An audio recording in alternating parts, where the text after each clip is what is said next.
pregunta, dice, ¿cómo sabemos que los 66 libros de la Biblia son los únicos inspirados por Dios? ¿Y por qué no se incluyen otros escritos? ¿Cómo sabemos que estos 66 libros que nos han enseñado que contiene la Biblia son los únicos inspirados por Dios?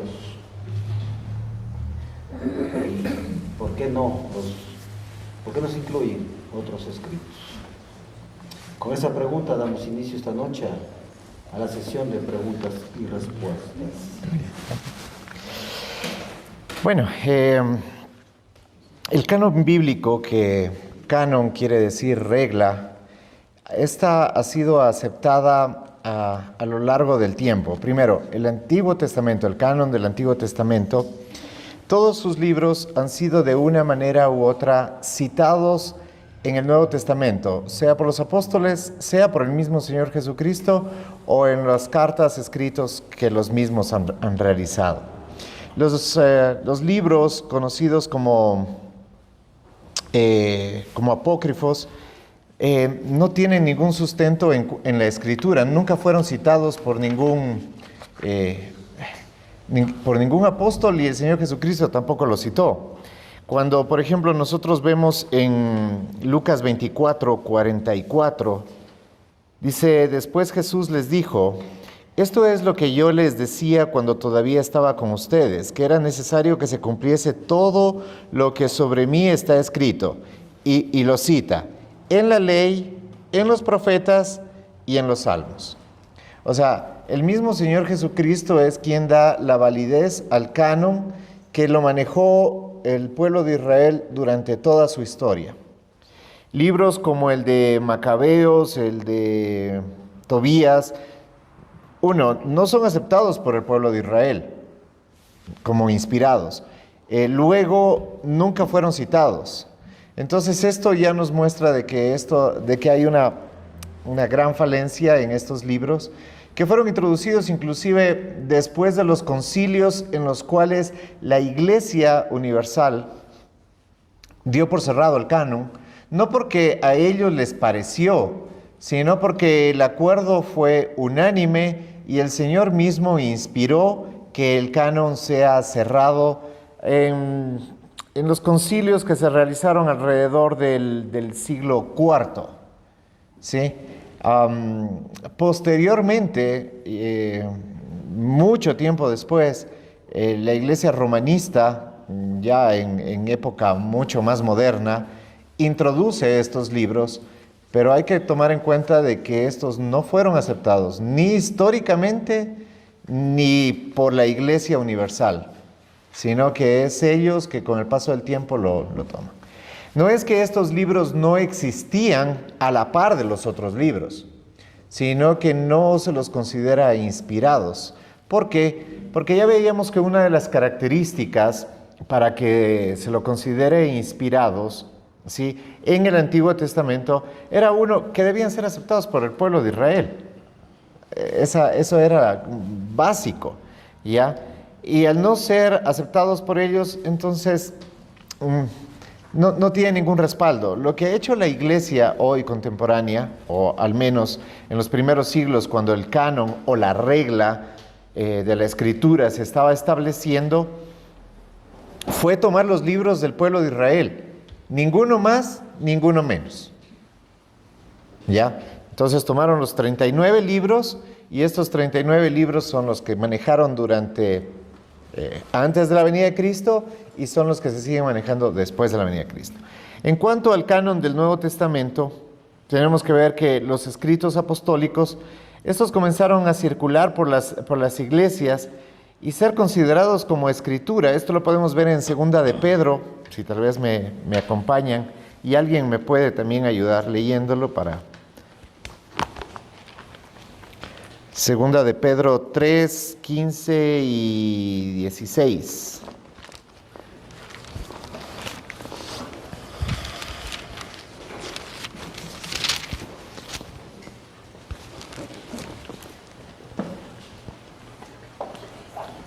Segunda de Pedro 3, 15 y 16. ¿Alguien lo tiene y puede leerlo, por favor?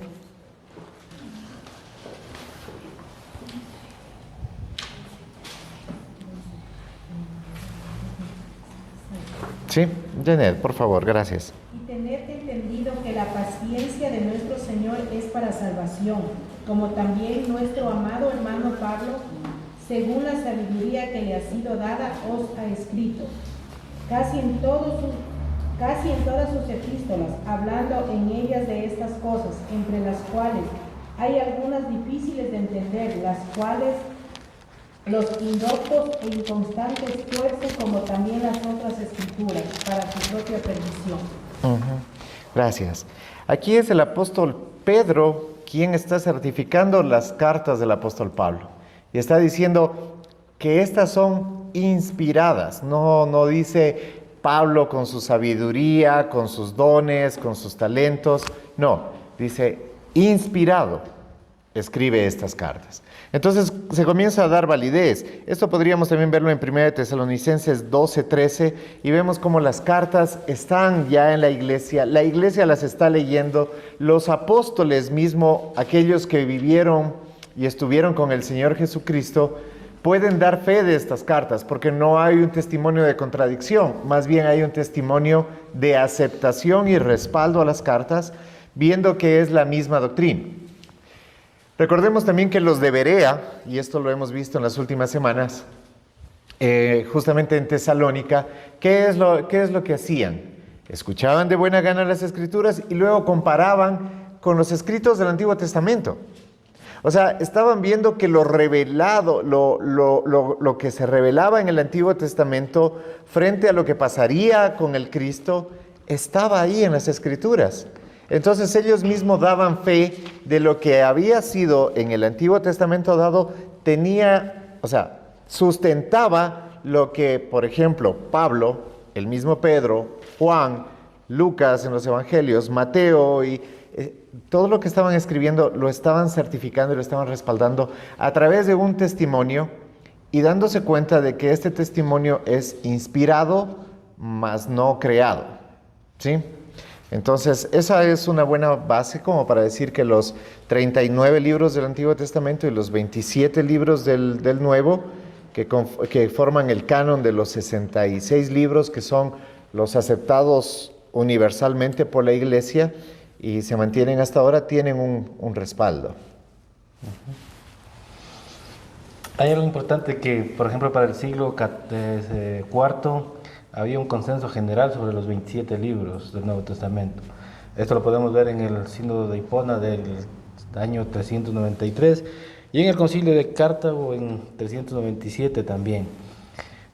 Es importante que, aunque la autoridad de los libros no depende de los concilios, sí había un acuerdo común y un reconocimiento del pueblo de Israel en cuanto a estos libros, del pueblo creyente, del pueblo que ha sido iluminado por el Espíritu Santo.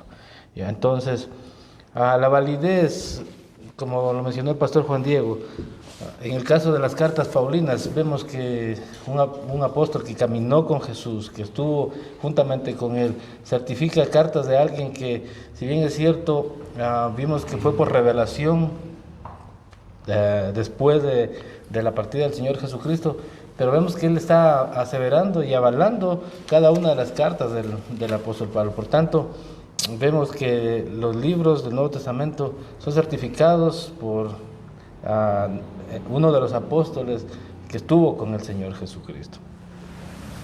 Es interesante también entender que la forma en cómo los libros, los del Nuevo Testamento, se escriben por gente inspirada por el Espíritu Santo. Y yo aprendí esto en estas semanas. Pescadores, gente de vulgo, y también a gente como Lucas, un médico, gente que realmente no fue académica, gente que no fue instruida para las letras, pero que la inspiración del Espíritu Santo vino sobre ellos para escribir los libros del Nuevo Testamento en su caso, pero que ahora sus libros institutos ministeriales, escuelas de teología, escuelas de doctorado, utilizan para que salgan PhD, salgan doctores en teología. Entonces, no sé si notan parecería una situación controversial, porque como alguien que no estudió, que no es tan docto, tiene tanta precisión en cómo escribe los libros y tanta concordancia el uno al otro libro para que se diga las mismas cosas con la misma pureza y la misma centralidad de la obra de nuestro Señor Jesucristo, la obra expiatoria y salvadora de nuestro Señor Jesucristo. Entonces ahí podemos ver cómo estos libros de inspiración divina componen el canon bíblico del Nuevo Testamento. ¿Por qué no reconocen a los libros apócrifos o a los deuterocanónicos? Porque son libros de inscripción o de escritura humana, que pueden ser buenos como literatura, como libros religiosos incluso, pueden ser buenos libros de historia, ¿no? Que contar algunos aspectos del pueblo de Israel, pero que la iglesia, los creyentes, aquellos que han sido iluminados por el Espíritu Santo, no reconocen porque no tienen, como dije, esa síntesis perfecta de la palabra de Dios, que solamente la inspiración del Espíritu Santo pudo dar en cuanto a la escritura de su palabra. Muy bien. Si me permites, la Iglesia Católica introdujo los libros apócrifos como una respuesta al protestantismo, probablemente año 1500. A ver, exactamente me parece que fue el 8 de abril de 1545, me parece, no estoy seguro. En la cuarta sesión de uno de sus sínodos introdujo estos libros e inclusive dijo que cualquiera que no reconozca estos libros como inspirados sería excomulgado. Y hasta la actualidad es así. O sea, somos excomulgados. ¿Sí? ¿Ya? ¿Por qué? Porque ellos lo consideran y lo dicen. Pero como dijo el pastor Carlos, aunque tienen mucho valor moral, histórico, no por esa causa los podemos hacer parte de. Tomemos en cuenta de que no solamente es que se aumentaron libros, sino, por ejemplo, en el libro de Daniel hay más libros que fueron, más capítulos que fueron aumentados, al igual que en el de Esther. Entonces, no solamente es, bueno, es que yo no leo los de Tobías o primera y segunda de Macabeos o cosa por el estilo, no, sino que también tenemos que tener cuidado que Esther tiene otros capítulos y versículos, al igual que el libro de Daniel, ya que no son inspirados, nunca fueron considerados como tal. Tomemos la comparación de fechas, o sea, después de que se cierra el canon, 1100, 1200 años después, todavía se aumentan libros. Recordemos la declaración de Apocalipsis: cualquiera que quite o aumente, ¿sí? Cualquiera que quite o aumente sea anatema, sea maldito, ¿sí? No podemos añadir ni una coma ni quitar una coma. Ahora, eso tenemos que tener un poco de cuidado en las traducciones, ¿ya? Porque tenemos que tener en cuenta de que hay porciones que sí, en las traducciones hay grandes variaciones. Y la semana pasada estábamos hablando de hace 15 días, estábamos hablando de dos corrientes de las cuales han aparecido las traducciones que actualmente tenemos, ¿sí? Por ejemplo, hay muchos que dicen, no, es que por ejemplo, la versión NBI es una versión que ha sido muy mutilada, está quitado algunos versículos, algunas porciones, como por ejemplo un versículo muy conocido es: este género no sale sino con oración y ayuno, que generalmente en la NBI no lo encontramos. Y entonces uno dice, no, pero es que eso es importante.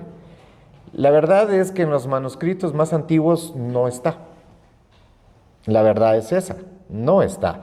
Si nosotros tenemos alguna Biblia de estudio, incluida la misma Reina Valera, en algunas ocasiones, cuando lo digo, es de estudio, generalmente pone un escrito a pie de página o a un costado en el que indica que esa porción pertenece a una traducción más nueva, Ahora, entonces, en este caso tendríamos que ir a que los manuscritos más antiguos tienen mayor fidelidad. No necesariamente, porque de los manuscritos antiguos, sí, son muy antiguos, pero hay muy pocos manuscritos. En cambio, de los manuscritos por ejemplo, de la cual es traducida la Reina Valera, es más nuevo, pero hay abundancia, gran abundancia de respaldo de que ese manuscrito no ha variado, ni ha cambiado, ni nada por el estilo, ¿ya? Entonces sí, no nos tiene que asustar que hay pequeñas porciones que han sido, dependiendo la traducción, puestas para el mejor entendimiento, no cambiando la doctrina, sino para el mejor entendimiento. Por ejemplo, si hay una traducción como la Nueva Traducción Viviente, que ya vemos un lenguaje mucho más cotidiano, ¿sí? Obviamente sí hay una variación de palabras.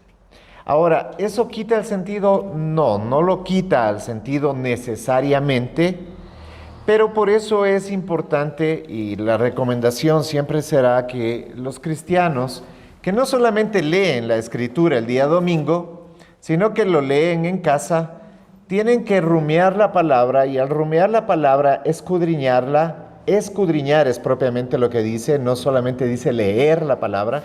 Al escudriñar, siempre es bueno al menos tener 2 versiones.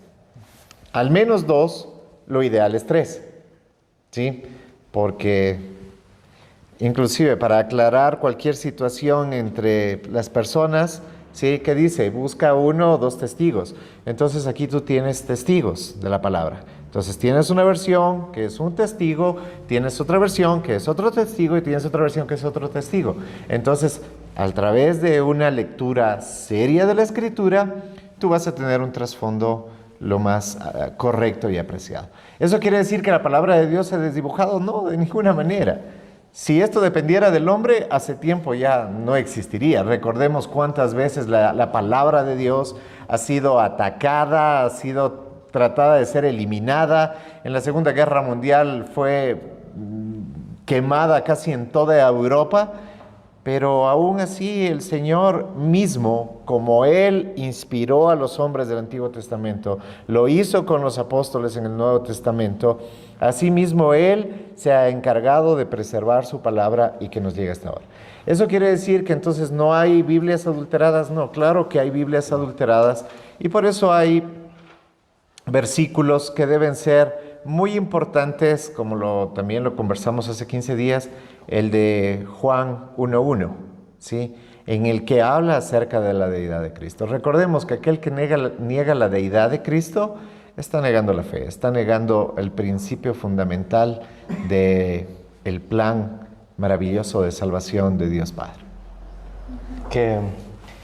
Y menciona un punto importante. Cualquier traducción que no soporta el análisis de Juan 1:1, que es la base doctrinal de la obra del Señor Jesucristo, debería ser desechada porque no contiene lo esencial, y sin lo esencial no sirve. Nada más para terminar y cerrar aquello de esto de los apócrifos. La iglesia romanista los incluye, y los incluye siempre con un propósito, ¿no? En respuesta, decía el pastor Juan Diego, a la iglesia reformada protestante, sí, y en señal no sé, como de demostrar que ellos tienen la verdad, y que al incorporar estos libros, ellos son la iglesia que ha elegido el Señor, y por lo tanto aquellos que no respetan o que no guardan o que no toman como verdaderos estos libros también han sido desechados por Dios. Una de las cosas más falsas y una herejía total, para empezar. Pero tiene un propósito de fondo el que ellos hayan añadido también esos libros apócrifos. Recuerden, siempre que hablamos de apócrifos son escritura humana, no inspiración divina, son escritura humana.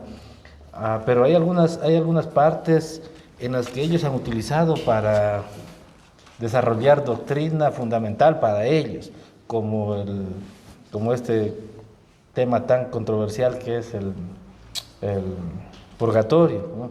y que los libros apócrifos les sirven para aquello. Entonces, y así un sinnúmero de cosas que no nos vamos a pasar hablando de aquello, pero muchas cosas que ellos utilizan para desarrollar doctrinas, los libros apócrifos les sirven como base para desarrollar todos esos temas. Cosa que la iglesia del Señor no reconoce, porque obviamente al ser escritura humana están desechados automáticamente porque no soportan el respaldo ni el análisis exegético de la palabra de Dios. Algo que nosotros siempre recomendamos, ¿no es cierto? La escritura, la palabra de Dios, imagínense, la palabra de Dios. Y sí, las versiones nos facilitan mucho el entendimiento y el entender los conceptos y cada parte de los capítulos y versículos que se nos dan.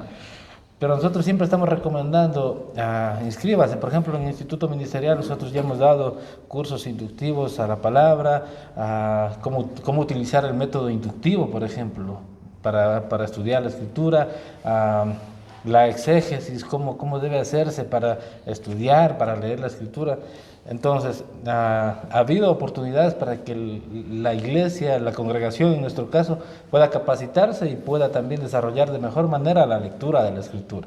Sí, porque sí, o sea, hay situaciones que son en algunas ocasiones complejas, pero necesitamos asirnos también de las herramientas que tenemos para desarrollar de buena forma la escritura de la Biblia y evitar esas confusiones que muchas veces también nos pueden tener divagando en nuestra mente, ¿no? Aunque es un tema complicado, pero no es imposible de poder hacerlo, de poder desarrollarlo.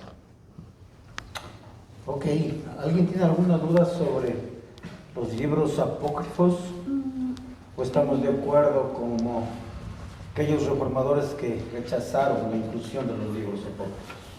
Talía tiene una pregunta. Es como un poco curioso porque igual en el libro de Baruch habla mucho en contra de las procesiones, por ejemplo, y la idolatría. Entonces, no sé si existió también algún tipo de división internamente en la Iglesia Católica en algún momento que se escribió y también fue añadido este libro, porque realmente habla muy como directo también en contra de lo que hacían antes los judíos, ¿no? Sin duda, muchas veces se cree que la iglesia protestante está dividida. Uno, porque no tenemos una cabeza visible ¿sí? Entonces se dice, no, es que los protestantes están divididos. No, la Iglesia Católica está extremadamente dividida también, ¿sí? Y no solamente ha sido dividida a partir de situaciones como estas, sino que a lo largo de su misma historia, que no es tan larga como ellos dicen, ¿no? En el siglo II o III, no es verdad. La Iglesia romanista aparece ya en este anterior milenio. Pero claro, sin duda tenemos que mirar que el hecho de haber tomado una decisión humana de ingresar al canon bíblico libros humanos, tarde o temprano les iba a traer contradicción. ¿Sí? Entonces lo que en algún rato, como explicó el pastor Carlos, en algún rato les sirvió a ellos como para traer y afirmar doctrina, como la del purgatorio y entre otras, entonces luego también les trajo contradicciones con situaciones como estas, ¿no? Entonces, claro, ha causado cismas, propiamente es como se llama, dentro de la iglesia romanista. Y lo hay, ahora tenemos a los jesuitas, tenemos a los... O sea, todas esas denominaciones, cada una tiene una división. Inclusive cuando concursan, porque propiamente es un concurso de popularidad por obtener el puesto papal, entonces, ¿quién tiene mayor aceptación dentro de los grupos? Y cada grupo tiene inclusive sus formas de pensar, sus separaciones. Unos son más liberales, otros son más conservadores. Unos creen más en la misma Virgen que otros y cosas por el estilo. Entonces sí, hay mucho cisma dentro de la iglesia romanista. Y estos libros no fueron la excepción para ser causa de un problema humano dentro de una iglesia humana. Vivi. Igual tiene que tener Digo yo, todos estos libros tienen que tener contradicción con otras partes de la Biblia. ¿Con los libros inspirados? Sí, claro que sí. Justamente ese es uno de los conceptos o preceptos que se tuvo para tomarlos como inspirados, que no haya este tipo de contradicción, ¿no? No es que, no, todos tienen que decir lo mismo. No. Recuerden, el canon de los 39 y los del Nuevo Testamento, los 27, se ajustaban a los del Antiguo Testamento, más la inspiración y el reconocimiento de los apóstoles. Entonces, ese fue el canon, como creo. Entonces, libros que aparecían y contradecían eso, pues fueron tomados como que no, aun cuando hayan sido de la misma época y aun cuando hayan sido gente cercana, inclusive a apóstoles o discípulos del primero o segundo siglo. Incluso los históricos, son históricos también apócrifos. Los apócrifos podrían ser libros históricos que se pueden tomar como eso, como históricos, e inclusive muchos nos cuentan las fábulas que creían los judíos en aquel tiempo. Pero no estamos para creer fábulas, sino las verdades de Cristo, ¿no? Entonces, fábula es, por ejemplo, purgatorio, ¿ya? Entonces, como que, o los demonios, como narra ahí, o cosas por el estilo, interesantes de leer, para entender cultura judía, pero no para sacar una doctrina para la vida de un creyente, un cristiano. Hay una secuencia cronológica, hay un orden del Antiguo Testamento y del Nuevo. Por eso usted manifestaba en una prédica que no había, necesariamente no había justamente ese orden. Parece que cronológicamente, como que dice ahí, orden así. Los 5 primeros libros, por supuesto que tienen un orden.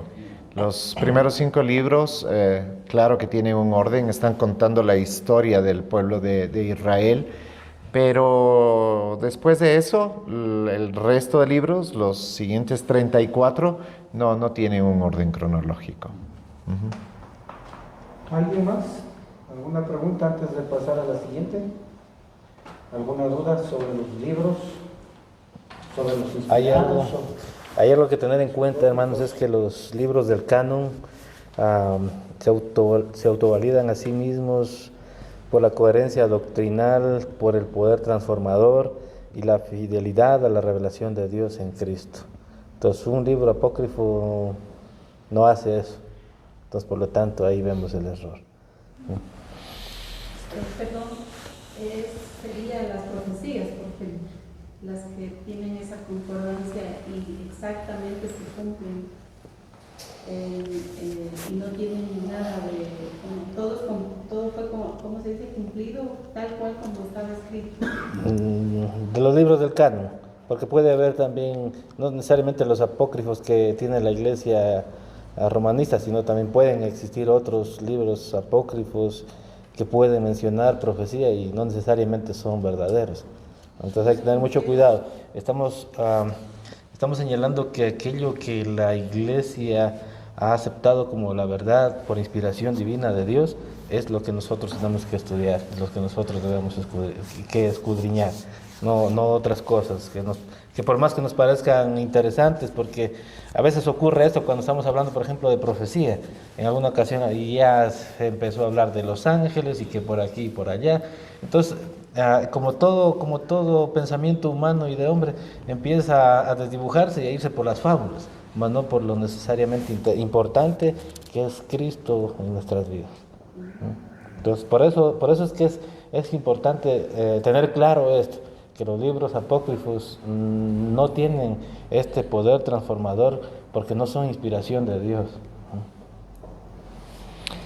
En 2 de Pedro 1, 20 y 21, 2 de Pedro 1, 20, 21 dice: pero ante todo sepan esto, que ninguna profecía de la Escritura es asunto de interpretación personal, pues ninguna profecía fue dada jamás por un acto de voluntad humana, sino de hombres inspirados por el Espíritu Santo, hablando de parte de Dios.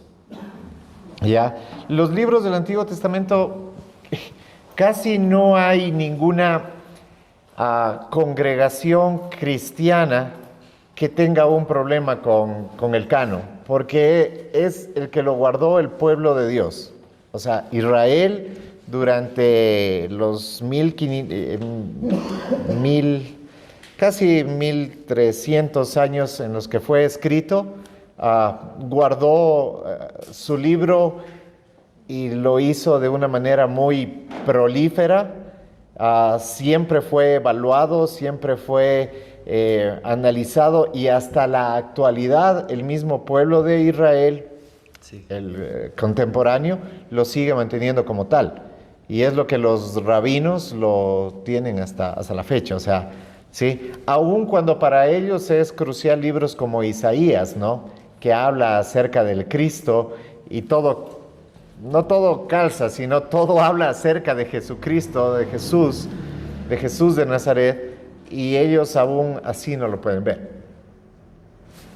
Aun cuando eso ha pasado, ahí sigue estando. No lo han eliminado, no lo han borrado, ni nada por el estilo, porque es la palabra de Dios, y ellos temen mucho de añadir o quitar una coma, dice. Entonces... Ajá. ¿Algo más tal vez antes de...? La mejor manera de entender la Biblia es cada día leyendo sus páginas, donde Dios nos habla con la verdad, con poder y amor. Si no hay más preguntas, podemos continuar. No de esos libros, pero he escuchado del libro de No. ¿Cuál es? Hay el libro de Judas, hay el libro de muchos, ¿sí? Pero uno, no se sabe la autenticidad del libro, y dos, aunque fueran auténticos, no son parte del canon. Aunque fuera escrito por el mismo Judas, o encontráramos una nueva carta del apóstol Pedro, ya no están en el canon se cerró, la inspiración de la Escritura se cerró, Dios mismo ha dado la palabra de Dios. Tenemos que tomar en cuenta eso. Lo he dicho en estas dos últimas predicaciones.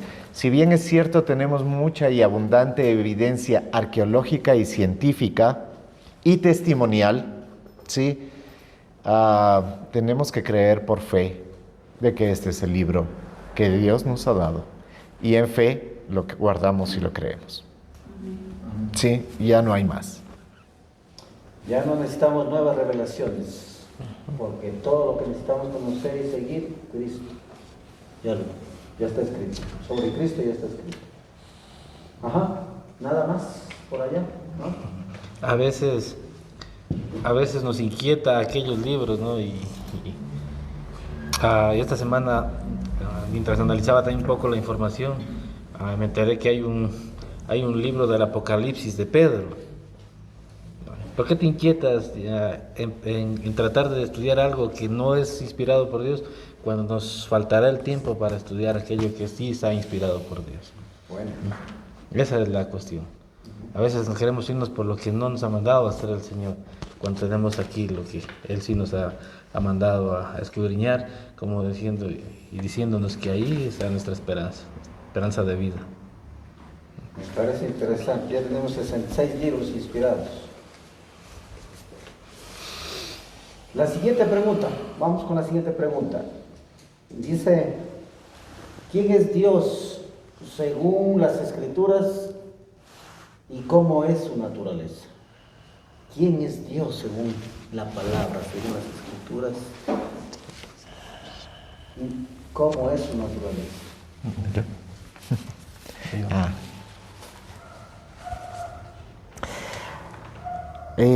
Bueno, lo dije el fin de semana, hablar acerca de quién es Dios no es fácil ni sencillo. Jamás podremos mirar las profundidades de quién es Dios, Ser Supremo, maravilloso. Pero eso no quiere decir que no podamos escudriñar en su palabra revelada quién es Él. Y creo que para contestar esto, David decía el domingo que hablábamos de este tema, decía, es difícil hablar acerca de Dios sin cometer herejía diciendo más de lo que la palabra dice. Entonces, yo creo que la mejor forma de contestar es a través de la palabra, y entonces podríamos ir a Juan 4:24.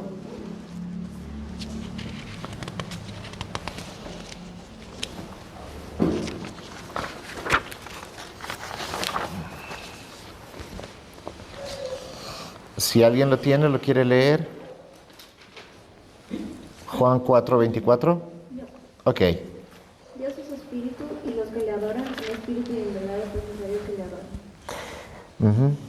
Eso es una base muy clara para comenzar a partir a hablar del tema de quién es Dios. Dios es espíritu. Eso es lo que comienza diciendo.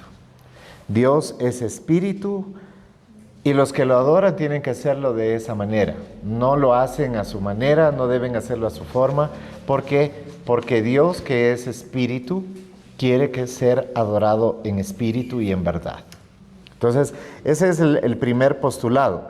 Y este Dios, que es espíritu, es eterno, inmortal, invisible, único Dios, en honor y gloria. Eso lo dice Primera de Timoteo 1:17.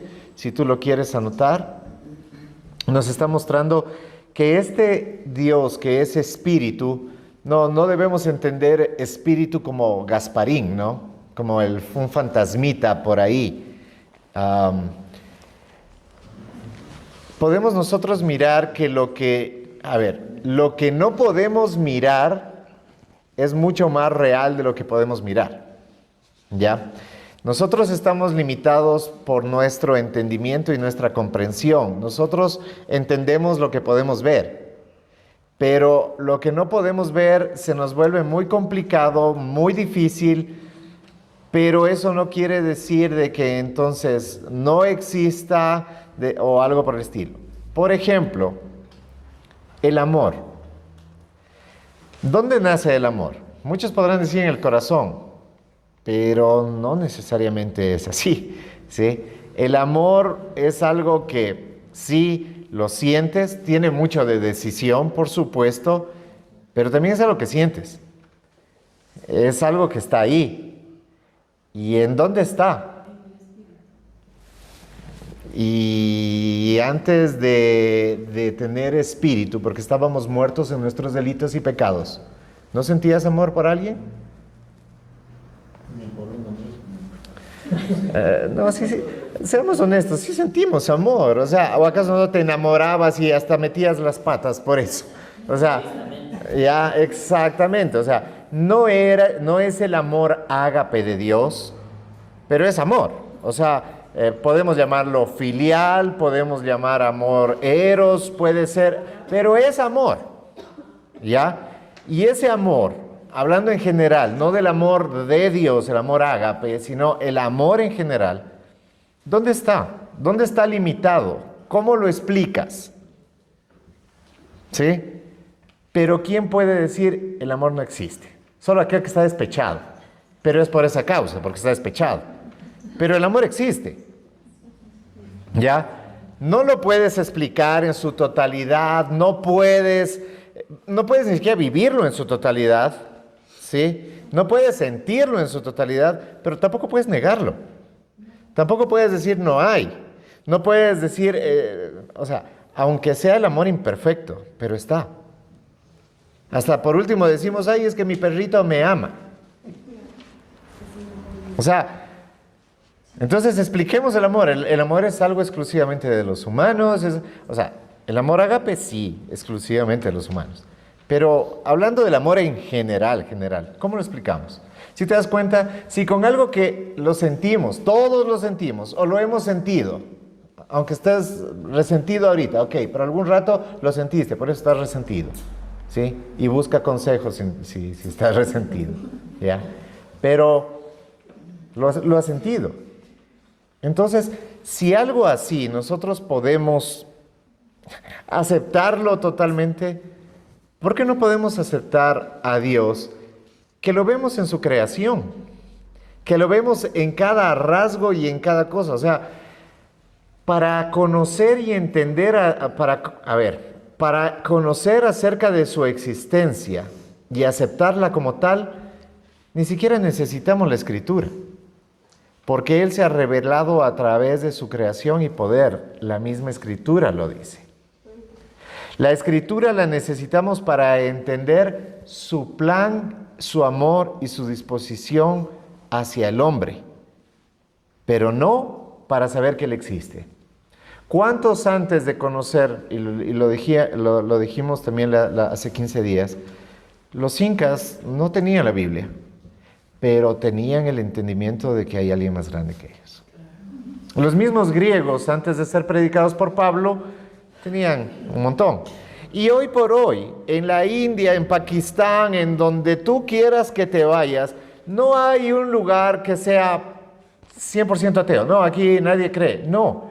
¿Por qué? Porque la necesidad, el impregnado de Dios en el corazón del hombre, de su creación, aunque no lo conozcas, te muestra de que hay alguien, no algo, alguien superior a ti, más grande que tú mismo. Y eso es lo que toda sociedad humana a lo largo de la historia siempre ha buscado. Lo ves en las pirámides, lo ves en la esfinge, lo ves en las serpientes, lo ves en el sol, lo ves en lo que sea. Encuentras al hombre buscando a ese ser que todos sabemos que existe. El ateo hay porque está resentido igual, hablando de lo mismo. Está resentido con Dios.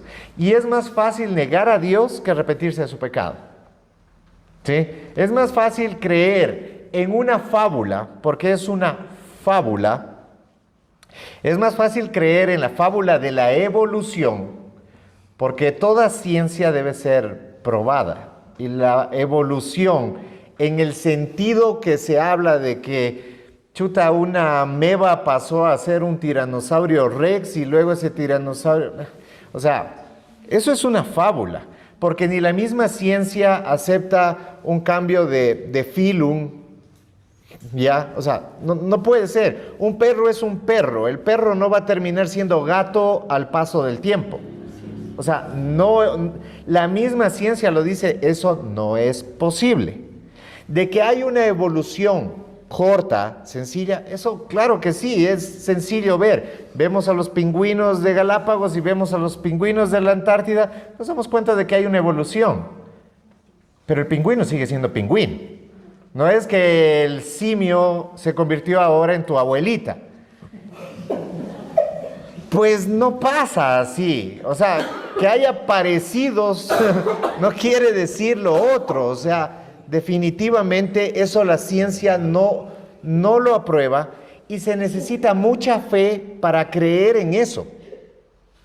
Entonces, no es ciencia. Que nos lo enseñen en el colegio no quiere decir que sea ciencia.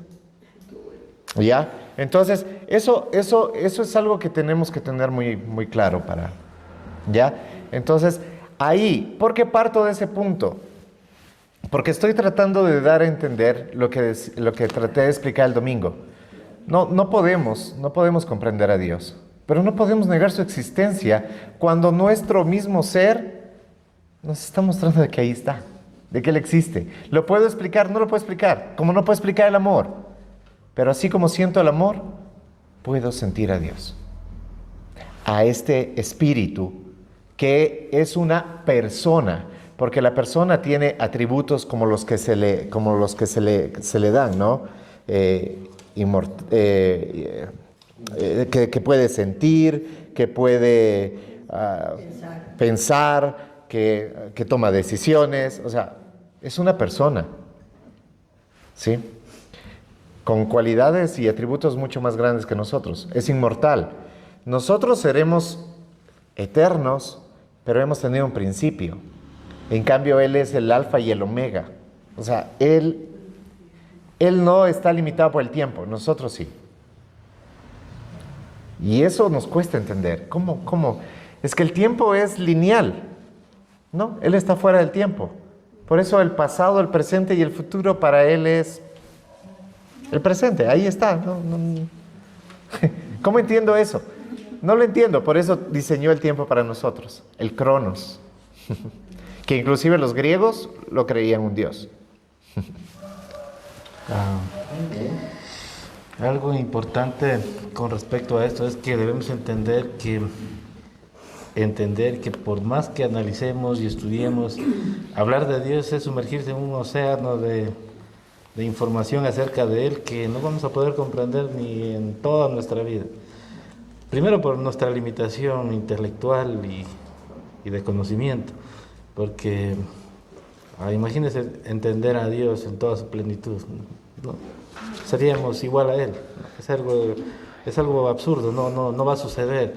Entonces eso para tener un poco de tranquilidad al momento de referirnos al ser supremo, eterno, inmortal. O sea, estamos hablando de verdad, Dios. Y me causaba asombro hace unos 8 días a una de mis sobrinas, la más pequeña de todas, me dice: tío, ¿tú eres pastor? Le digo: sí. Me dice: ¿quién creó a Dios? Y me hace esa pregunta, ¿no? Y yo me pude empezar a sacar todos los argumentos que he estudiado acerca de cómo refutar aquella pregunta que muchos se pueden hacer, pero era una niña.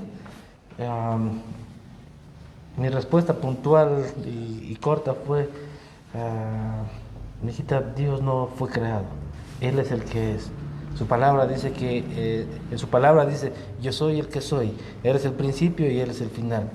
Nadie lo creó y me gustaría saber y entender cómo es que es Dios, pero no lo sé, porque no soy Dios, Él es el que es. Entonces, a lo mejor no me entendió nada, pero la verdad es que es eso. La verdad es que es eso. ¿Cómo damos una explicación de algo que no comprendemos, que no entendemos? Porque Él es Dios. ¿Cómo le pongo yo un principio? Así fue Dios en el principio. No. Imposible. Entonces, eso para entender en el océano en el que estamos sumergiendo, o sea, es profundo, es grande, ni las mentes más brillantes que han estudiado teología han logrado captar yo creo que ni el 10% de la información acerca de nuestro Dios, ese ser tan poderoso y supremo que tenemos. Las culturas, las religiones han tratado de alguna forma en sus mejores esfuerzos a delinear cosas o doctrinas acerca de Dios, pero Dios es superior a todo aquello. Entonces, ahora sí podemos conocer algunos atributos de Dios, sí. Y es importante que los creyentes y los cristianos conozcamos esos atributos de un ser supremo y tan poderoso al que servimos. Por ejemplo, Él es inmutable y autosuficiente. Malaquías capítulo 3, versículo 6 nos dice, y nos enseña esto. Vayamos a la Escritura, analicemos esto con la Biblia, porque suena bastante bonito lo que hablamos, pero veamos lo que dice la Escritura acerca de Él mismo. Malaquías capítulo 3, versículo 6.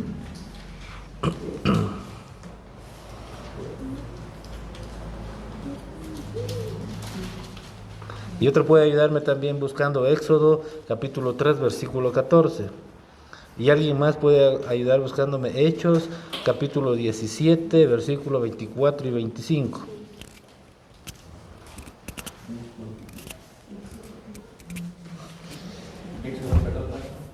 Éxodo capítulo 3, versículo 14. Alguien que me ayude con Malaquías 3, capítulo 3, versículo 6. Hechos, ¿cuál?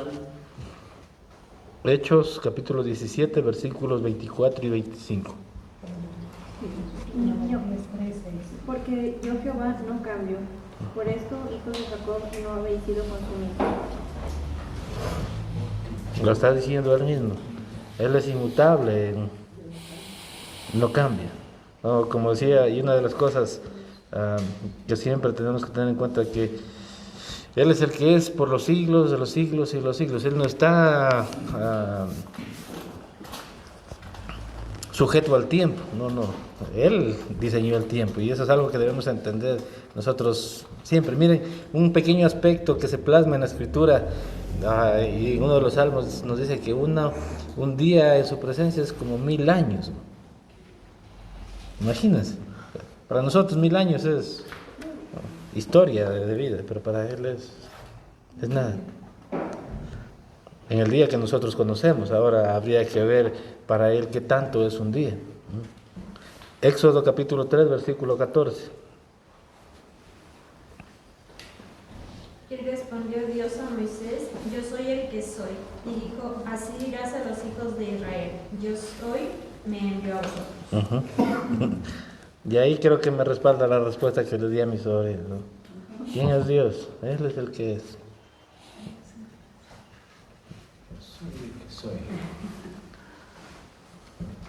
Hechos capítulo 17, versículo 24 y 25. Él es Dios que hizo el mundo y todo lo que hay en él, puesto que Él es el Señor del cielo y de la tierra. No vive en templos construidos por manos humanas. Él no necesita nada de los seres humanos. Al contrario, les da toda la vida, aire y todo lo que necesitan. Ahí está, autosuficiente. Entonces Él es inmutable, no cambia, Él no tiene principio, no tiene fin, Él es todo eso, ¿no? Y Él no necesita, no es que necesita ser servido por nosotros, ¿no? Él más bien nos ha dado todo lo que nosotros necesitamos. Él es el que hizo el mundo, ¿no? Vemos su autosuficiencia. Otros de los aspectos también que podemos, de los atributos de Dios, vemos que es omnisciente, omnipotente y omnipresente. No sé si quiere entrar en esta materia.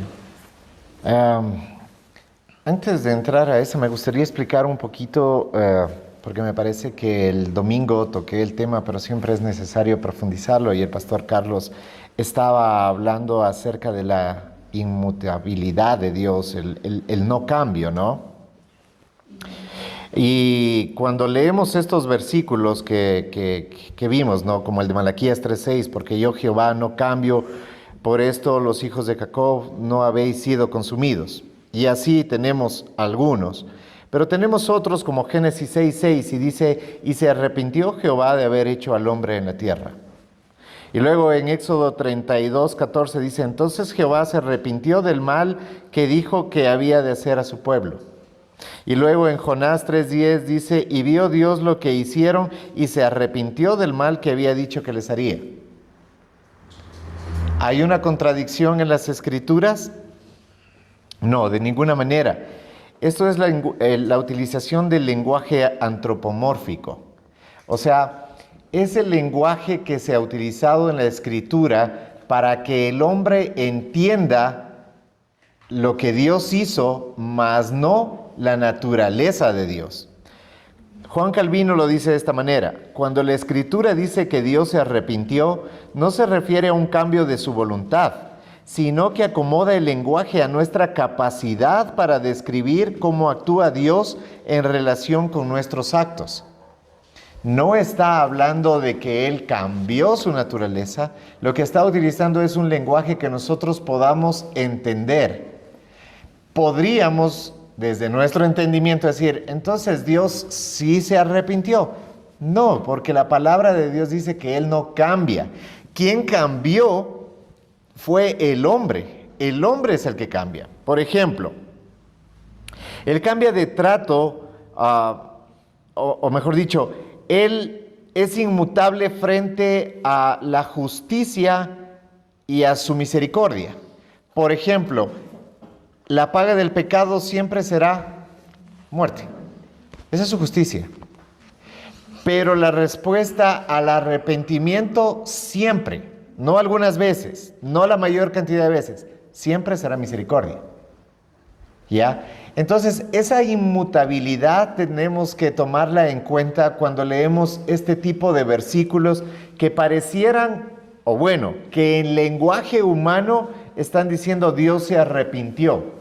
No, Dios no se arrepintió. Lo que está mostrando es que el ser humano cambió y frente a la inmutabilidad de Dios, la situación estaba siempre ahí. Recuerda, Él está fuera del tiempo.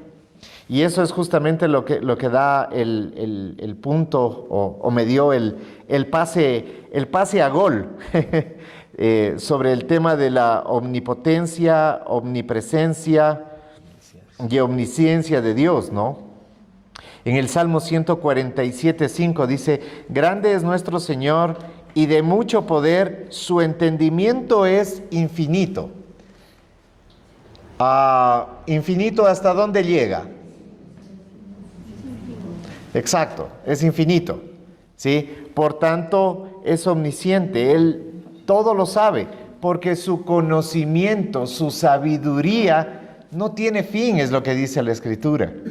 Y para nosotros, en nuestra capacidad, y cuando hablamos de nuestra capacidad, tenemos que verlo desde el punto de vista de humildad, no de que somos tontitos y no avanzamos a comprender, ¿sí? Porque aunque fuéramos el hombre más sabio sobre la faz de la tierra, como lo fue Salomón, ni Salomón, según sus mismos escritos, podemos entender que se acercó a entender a Dios. No. Entonces, no estamos hablando de que nos falta más lectura de la palabra o nos falta más sobre ciertas cosas. No. Simplemente nuestra capacidad está limitada porque somos seres humanos. Entonces, eso es entenderlo con humildad y acercarnos a este océano infinito. Cuando nosotros escuchamos infinito, primero entendemos como no tiene fin. Pero infinito tiene una connotación mucho más amplia. Inclusive, cuando habla acerca de la vida eterna, la misma Escritura habla de la vida eterna no en sentido de tiempo, sino en sentido de conocimiento. Porque la vida eterna, dice Juan, la vida eterna es que te conozcan a ti, al Dios Todopoderoso y a Jesucristo tu Hijo al que has enviado. No toca la situación de tiempo. Entonces nos damos cuenta que infinito no habla solamente con respecto a tiempo, sino infinito habla con respecto a conocimiento, habla con respecto a muchas cosas, ¿sí? Entonces, eso tenemos que tener en cuenta. Y cuando el Salmo 147:5 está hablando de mucho poder y de su entendimiento y que este es infinito, está hablando de un ser, ¡guau! Se queda poco, ¿sí?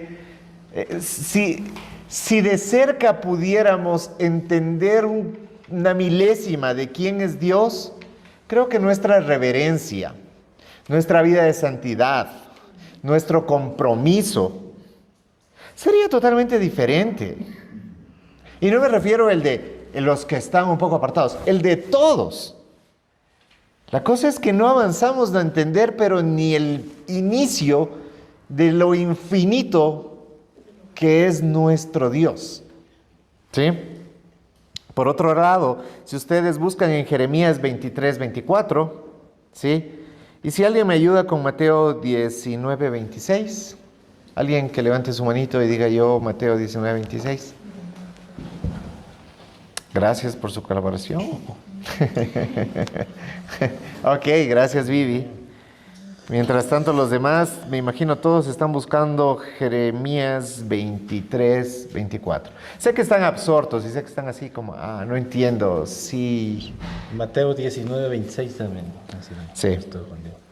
Entonces, ¿alguien ya tiene Jeremías 23:24? Yo. Ok. ¿Soy yo Dios de cerca solamente? Dice Jehová, y no Dios desde muy lejos. ¿Se ocultará alguno, dice Jehová, en escondrijos que yo no lo vea? ¿No llevo yo, dice Jehová, el cielo y la tierra? Esto nos habla acerca de su omnipresencia, ¿sí? Él está en todo lado, ¿sí?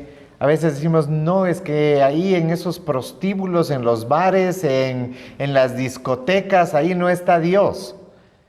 Bueno, tal vez tu Dios no, pero el Dios de la Biblia, sí. Ahora, Él está ahí divirtiéndose o cosas por el estilo, no, eso tampoco debemos de tener en consideración que no es así, ¿sí? Pero no hay un lugar, porque no hay un lugar en la faz del universo, el cual es infinito, en el cual Dios no esté. Eso incluye tus pensamientos, hasta los más profundos de tus pensamientos. Y créeme que tal vez algunos de tus más profundos pensamientos son peores que un burdel.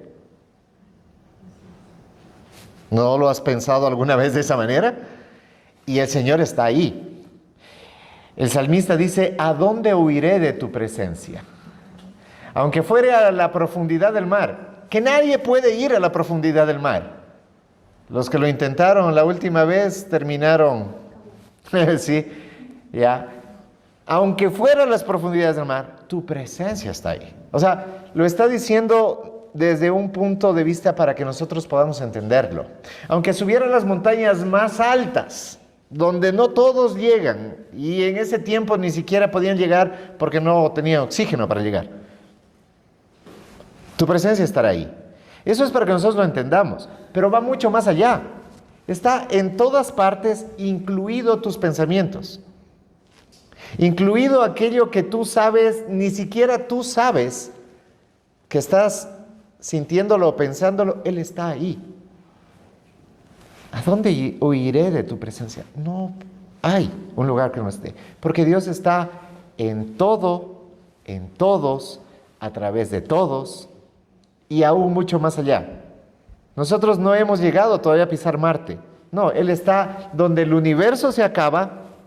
Escucha esto que no tiene mucho sentido. Donde el universo se acaba, todos al menos entendemos o comprendemos que el universo es infinito, no se acaba.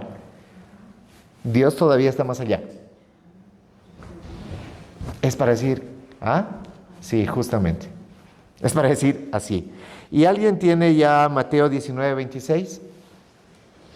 Vivi, ¿tú me ayudabas con ese? Y mirándolos Jesús les dijo, para los hombres esto es imposible, mas para Dios todo es posible. Esa traducción de todo es, o sea, en verdad es todo. Nosotros decimos, pero ¿sí podrá hacer esto? O sea, todo es, inclusive lo que nosotros no sabemos que se puede hacer, Él ya lo ha hecho. ¿Sí? El hecho de haber creado debería darnos nada más una idea de lo que Él está haciendo. Generalmente el hombre crea a partir de algo, ¿no? Crea algo nuevo, no sé, crea la inteligencia artificial. ¡Wow! Increíble, a todos nos desborda y es impresionante. Pero lo crea a partir de algo que ya había, ¿sí? Un conocimiento común como el Internet, la tecnología de los ordenadores y cosas por el estilo. Dios crea de la nada. O sea, no hay nada. ¿Qué es nada? Nada. ¿Ya? Y de la nada Él crea todo. O sea, eso ya debería darnos una pizca de lo impresionante que es Dios. ¿Ya? Pero ahora Él está mucho más allá. O sea, mucho más allá. Uno podría pensar, pero ¿qué hay más allá? Fíjate cómo estamos delimitados. Pero para Él es, ¿sí? Él creó los cielos y la tierra y para que nosotros lo entendamos dice en 7 días. En 6 porque el último descansó. ¿Sí? Nosotros a veces en 6 días no avanzamos a hacer, pero nada. Ay, esta semana se me pasó volando. ¿Ya? Fíjate, Él para que nosotros lo entendamos, dice en 6 días. ¿Ya? Porque le pone un tiempo, porque Él está creando el tiempo para que nosotros entendamos. Pero para Él fue simplemente, exacto, una expresión de, ¿sí? A través de Jesucristo, todo fue creado para Él, para su gloria, así, ¡pum! Y ya estaba, todo lo que nosotros todavía no avanzamos a conocer con los miles de años que tiene la humanidad. Y si así viviéramos billones de años más, no avanzaríamos a entender todo lo que hay. Siempre estaríamos descubriendo, siempre habría algo que nos asombre. Y para Él fue 6 días. ¿Sí? Tal vez, bueno, nadie sabe cuál es el reloj de Dios, ¿no? No tiene reloj, partamos de eso. Probablemente los 6 días es el día del hombre, el día de los animales, el día de la tierra y los cielos, o sea, 1000 cosas, ¿no? Y tal presencia, ¿no? A veces nuestra mente es súper limitada como humanos. Nos imaginamos, Dios está en todos lados y nos imaginamos a Jesús con su túnica en un lado, o sea, nos imaginamos esa como la presencia. Paseándose por aquí. Paseándose. Y no, es la presencia, es esto, es todo, es absoluto, ¿no? Y somos tan limitados que cuando decimos la presencia de Dios pensamos que es Jesús con la túnica y que está en la discoteca y que está acá y que está en mi mente. No, la presencia es esto. Es esto. Y ahí está Dios. Entonces, esas son las limitaciones humanas, ¿no? Y cuando tratamos, yo creo que es más complicado, porque si me puse a pensar entre esto y Dios, ¿no? Entonces, a ver, de otro mundo no, el universo es el universo, el querido universo, ¿de dónde viene? De otra galaxia, no, las galaxias incluyen el universo es todo. ¿Y de dónde viene? O sea, no hay una explicación. Y mientras más pensamos, es más difícil entenderlo, ¿no? Justamente la ciencia habla acerca del Big Bang. Y esta es una teoría teológica. No se le ocurrió a un ateo, sino fue a un teólogo. ¿Sí? Y él habla, pero hay una parte donde ya no lo puedes explicar. Dice que todo fue creado desde una pequeña porción de materia. Pero la pregunta es, ¿y quién creó esa pequeñísima, diminuta porción de materia más pequeña que la punta de una aguja? Y que de eso, todo lo que hay, todo. ¿Sí? Y a eso debería ponerte a pensar. Y por eso todo aquel que ha llegado hasta ese punto en la ciencia, dice, no, solamente Dios pudo haberlo hecho. Israel. Yo en su tiempo pertenecía a un grupo de agnósticos, que se reunían a nivel latinoamericano. Ya. Y es para justificar la pregunta que hice.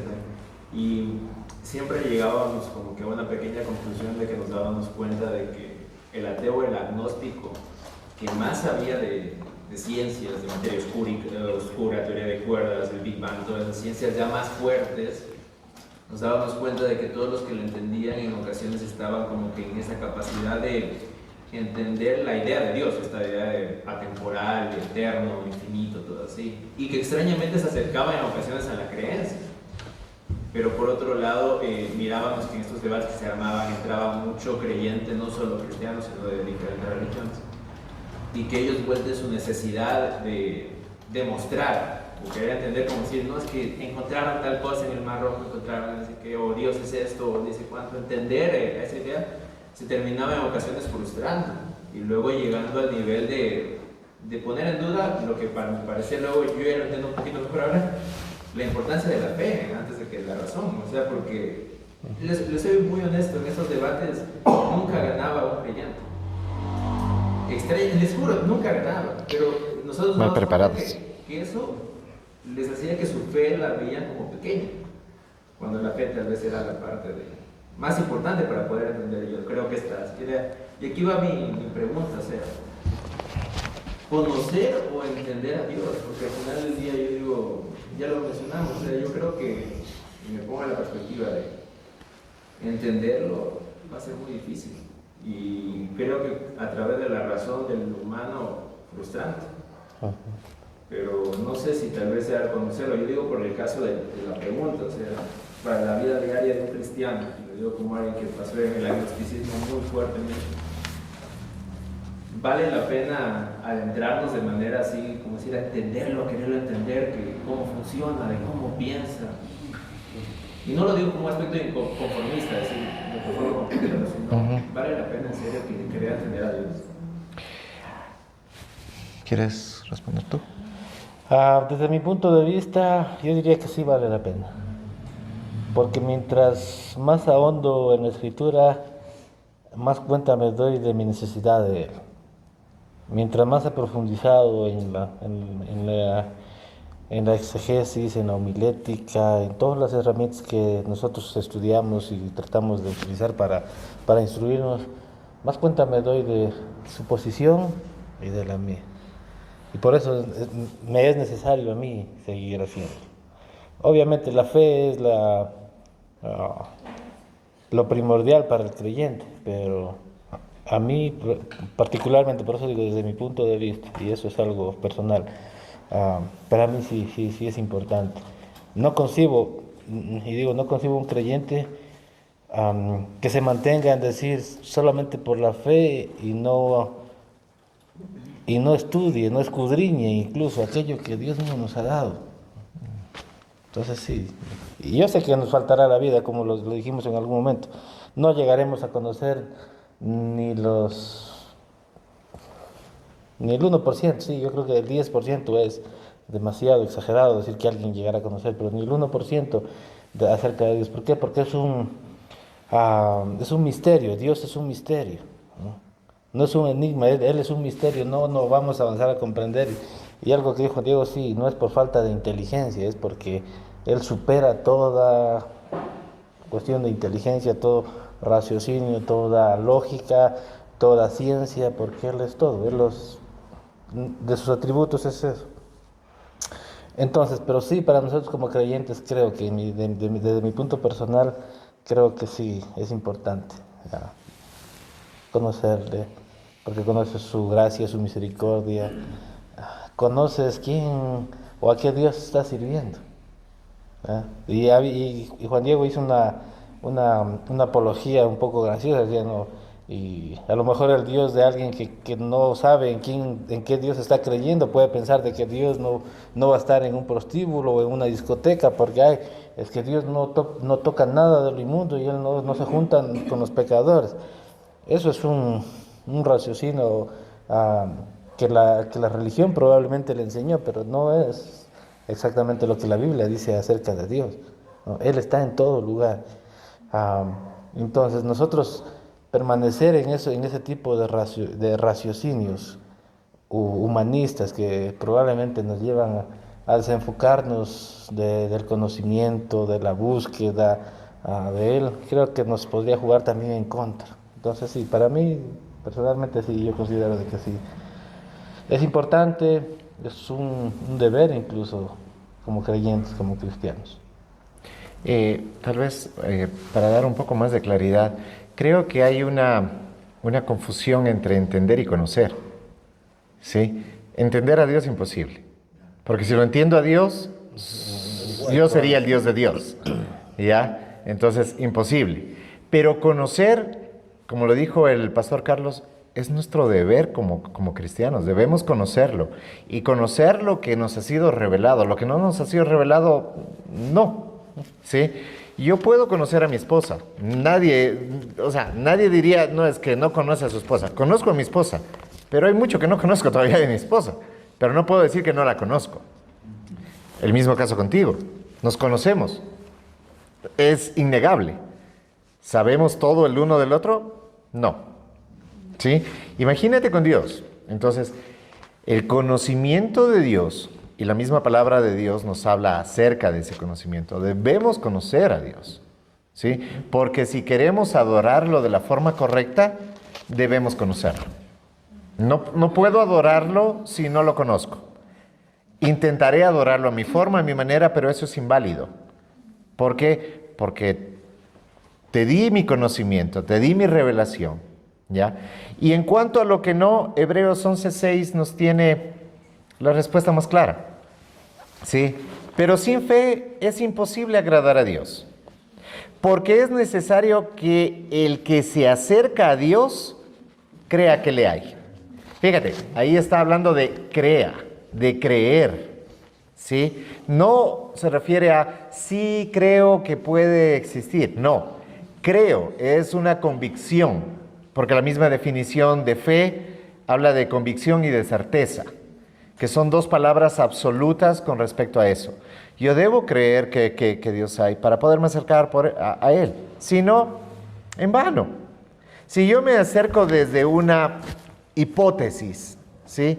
Muy probablemente me voy a encontrar muy frustrado, ¿ya? ¿Por qué? Porque ya hay una parte donde no puedo explicar a Dios.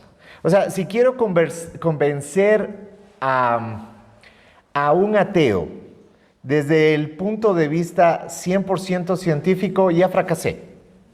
Ahí concuerdo completamente contigo, ¿no? Siempre en un debate un cristiano va a perder, a menos de que sea, bueno, creo que hay un par de buenos teólogos de ciencia que, sí, pero no, yo no estoy a ese nivel ni a esa altura, así que no intentaría jamás hacerlo. Pero yo sí creo que lo que dice la palabra, o sea, es cuestión de fe, es cuestión de creer, porque si no creo, inclusive, o sea, cuando no creo estoy negando mi propia naturaleza. Esa es la verdad. Entonces yo podría debatir desde ese punto, desde el punto de, ok, yo no te puedo explicar a Dios, explícame tú el amor. ¿Puedes probar que existe? Claro, todos lo hemos sentido. Pero es eso, explícamelo. Es imposible explicar. Podremos hacer acercamientos. La misma palabra de Dios nos hace un acercamiento a lo que es. ¿Sí? Es negarse a uno mismo para que el otro pueda crecer. Fíjate, eso no tiene que ver con un sentimiento. Pero ¿quién de nosotros el 14 de febrero no piensa en el sentimiento y en el corazoncito y en los chocolates y todo eso y lo asocia con amor? Y hasta el color rojo lo asociamos con el amor. ¿Sí? Y hasta tenemos una figura para el amor, un corazón. Pero te cambian el corazón, ¿dejas de amar a las personas que amabas con el otro corazón? No. Así que el amor no está en el corazón. ¿Ya? Sí hay algunos acercamientos, bueno, es que son algunas sustancias, son algunas cosas, pero la verdad nadie puede definir eso. ¿Cómo podemos definir a aquel que es amor? Perfecto. ¿Sí? Porque la palabra de Dios dice, Dios es amor. Así como dice, es espíritu. Complejo, ¿no? Y podríamos debatir el resto de nuestra vida. Así que donde no hay razón, debe haber fe. Esa es la única manera. Y hemos visto atributos, hemos visto muchas cosas, pero aún si quieres negar la existencia de Dios, encontrarás argumentos para negarlos. Así de sencillo. Por eso necesitas fe. Bueno, yo creo que sí, aparte de fe, sí hay ciertos argumentos. Los hemos visto. Que nosotros queremos ya, digamos, meternos en un debate, digamos, con una persona atea, fuera de la fe, porque, digamos, con fe podemos justificar muchas cosas, pero si intentamos justificarlo desde un punto de vista también científico, por eso alguna vez, claro, Pasteur dijo, poca ciencia te aleja de Dios y mucha ciencia te acerca a Él, porque al final del día, yo vuelto a todo lo contrario de John, cuando entré en una crisis existencial de fe, lo que hice fue, bueno, Dios fue bueno y me cruzó una persona que me enseñó apologética. Y esta persona me enseñó, por ejemplo, uno de los principales argumentos, que es el cosmológico y el argumento de Kalam, que básicamente se resume en que todo tiene una causa. Y esa causa, por más que le demos por donde le demos vueltas, va a terminar siendo un ser supremo, que ese ser supremo se describe el ser que está aquí en la Biblia. Que sí requiere un poco de fe, pero que al final estos argumentos científicos sí sostienen fuertemente la idea de que nada se creó de la nada, que todo tiene un principio, y, o sea, lo que vemos, y ese principio no puede tener un principio como tal. O sea, es complejo de explicar, pero sí creo que hay fundamentos fuertes también a nivel científico, no solamente de fe, que nos permiten como cristianos, y que es importante que sepamos, que creo que sí es importante que investiguemos para, no digo ganar debates ni nada por el estilo, sino porque primero es bueno saber y segundo, a la final del día terminamos en lo mismo, que mientras más ahondamos a nivel científico nos vamos a dar cuenta que es imposible que todo lo que tenemos, que el ADN, que las cosas más pequeñas sean tan perfectas si es que no hay un ser inteligente que lo cree. Voy a ser del abogado del diablo. ¿Sí? ¿Y por qué ese tiene que ser el Dios de la Biblia? Y no puede ser un Dios...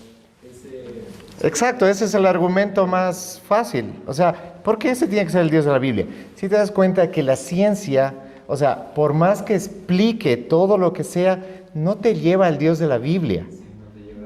Te lleva así, hay un ser superior, una energía superior, hay algo por ahí que nadie lo entiende, pero no necesariamente te lleva a Dios y te lleva al Salvador. Entonces la ciencia no puede explicar a Dios porque Dios sobrepasa la ciencia. De que la apologética te da muy buenas bases y que los argumentos y que la causalidad y que todo eso, sí, te lleva a pensar muchas cosas, pero no te lleva al Dios de la Biblia. Eso sí hay que tenerlo muy en cuenta. Porque puede ser cualquier Dios. Al final del día igual terminamos, o sea, lógicamente requerimos de fe para entenderlo, bueno, no entenderlo, acercarnos a entenderlo, pero Es cuestión de fe. igual termina siendo un ser superior que dentro de todas las... ¿Creer en un Dios, en un ser superior, te convierte en salva? No, claro. Definitivamente. ¿Cuál es el propósito de la Escritura y cuál es el propósito de que Dios se ha revelado? ¿Es que creamos de que hay alguien superior? No. De que creamos en el Dios de la Biblia, con sus atributos, sus dones, y que Él es dador de toda buena dádiva a través de su Hijo Jesucristo. Y eso por fe, porque el Espíritu Santo es el que nos lleva a la verdad. Y el Espíritu Santo no vino para enseñarnos ciencia, que no estoy diciendo que la ciencia está mal. Creo que debemos saber mucha ciencia, creo que debemos saber mucha apologética, creo que debemos saber muchas cosas, sin duda. Pero finalmente, al final del día, necesitaré fe, porque sin fe, y ahí eso lo dice la Biblia. Y para creer que la Biblia es cierta, tengo que tener fe. Siempre terminaremos en esa base. Solo para, justamente lo que usted menciona, lo que mencionó Dali, era uno de los argumentos casi finales de la discusión. O sea, y lo digo como alguien que lo sabe hasta personalmente, Sí. contra youtubers teológicos muy conocidos en Latinoamérica, que se quedaban trabados en esa parte, de que cómo, está bien, yo lo entiendo, en el origen todo el causa-efecto, pero siempre decían así, ¿cómo me saltas esto a Jesucristo? O sea, ¿Cómo lo unes? ¿Cómo lo unes? Entonces, y lastimosamente era el momento de frustración mucho más grande de estas personas. Pero como alguien que estuvo tal vez del otro lado, podría decir que en realidad, como tú lo mencionas, es un aspecto ya más de fe. O sea, ya cuando, por eso es verdad lo que dice Nali, cuando te acercas también más a la ciencia, yo me he dado cuenta que mucha gente que se acerca a la ciencia termina creyendo. Por supuesto. Porque hay un punto en el cual es innegable y te toca, o sea, ya estás casi empujado, de cierta forma. Bueno, y me gustaría que todos tuvieran la oportunidad de que cuando están empujados caigan en el lado de Jesucristo, porque también he conocido gente que se va al budismo, al hinduismo, se va a todos lados. Pero sí creo que es esta parte ya de fe y este instinto o esta naturaleza que nos puso Dios, no sé, esa chispa interna nuestra que nos ha permitido, como decir, de los 3.400 dioses que tenemos actualmente, entre comillas, en el mundo, Jesús sí está aquí y aquí es Él. Para cerrar, hay algo que debemos tener en cuenta, es que el ser humano tiene grabada la ley de Dios y la existencia de Dios. Eso es verdad, pero no es sino por el Espíritu Santo que vamos a Él. Entonces, ahí tienes una respuesta a esa, ¿por qué en ese punto de clímax no pueden unirlo a Dios? Porque no nos compete a nosotros hacerlo, es obra del Espíritu Santo. Es Él mismo el que lleva a los pies de Cristo. Ya. Será punto de otra. ¿Alguien tiene tal Preguntas y vez alguna respuestas. interrogante sobre quién es Dios, sobre... Todos tenemos interrogantes. Yo mismo quiero preguntar algunas. Totalmente claro. Totalmente claro, ¿verdad? Solo una cuestión más. ¿Qué perspectiva tiene? Porque siempre de la posibilidad de que Dios también creó vida en otros planetas.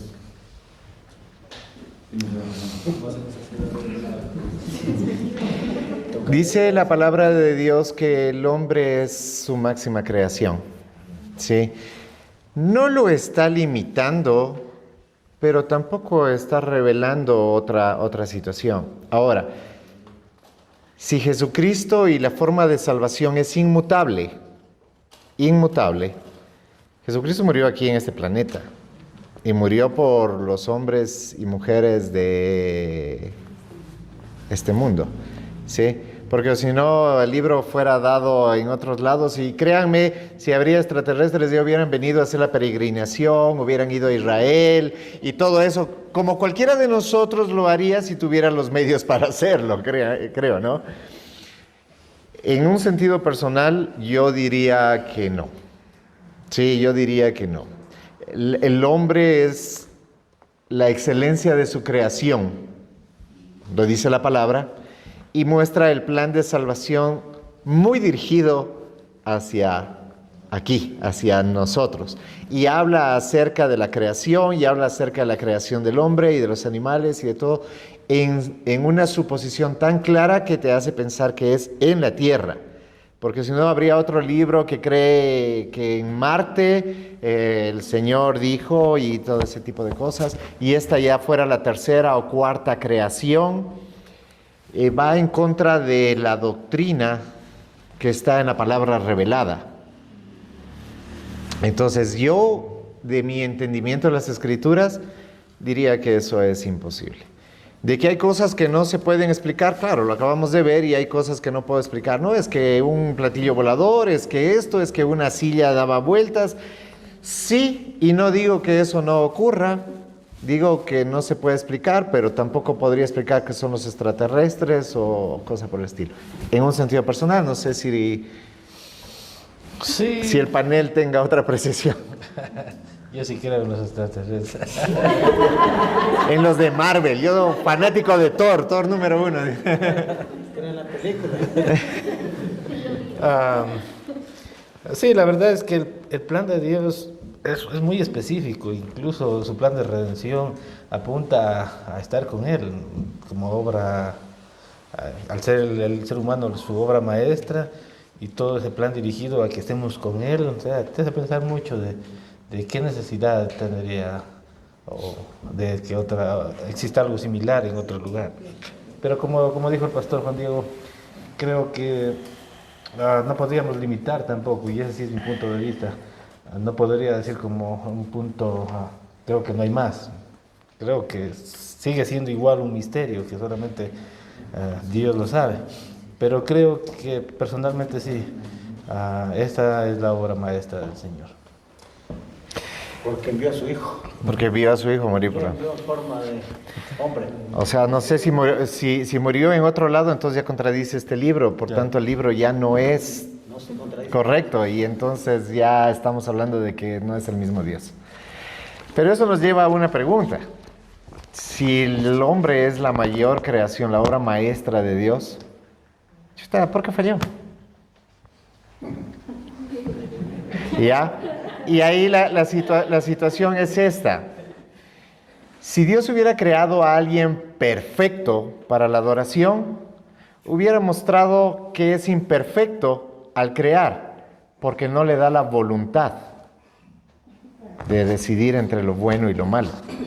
Lo que está mostrando Dios al crear a su obra maestra y su obra maestra caer, es que Dios es perfecto en amor, en gracia, en justicia, muestra sus atributos, no los contradice. Casi perfecto se volvió Satanás. Sí. Y creo que la próxima semana vamos a tener una pregunta algo parecida. ¿Es posible que los ángeles se arrepientan? Así que no falten a la última sesión de esta temporada. Carlos ya lo estaba explicando. Ok, lo que debemos entender es que Dios no es como nosotros. Él no tiene límites, no falla, no cambia, no necesita nada. Nosotros necesitamos urgentemente de Él para cambiar muchas cosas que hacemos mal en este planeta. Eso es, queridos hermanos, ya estamos en el tiempo, se nos terminó. Y quiero recordarles, esta es la 7ª sesión que tenemos. El 29 de julio es la 8ª sesión. Y con esa terminamos esta temporada, esta primera temporada. En agosto hay un tiempo de receso, de vacación, todo el mes de agosto.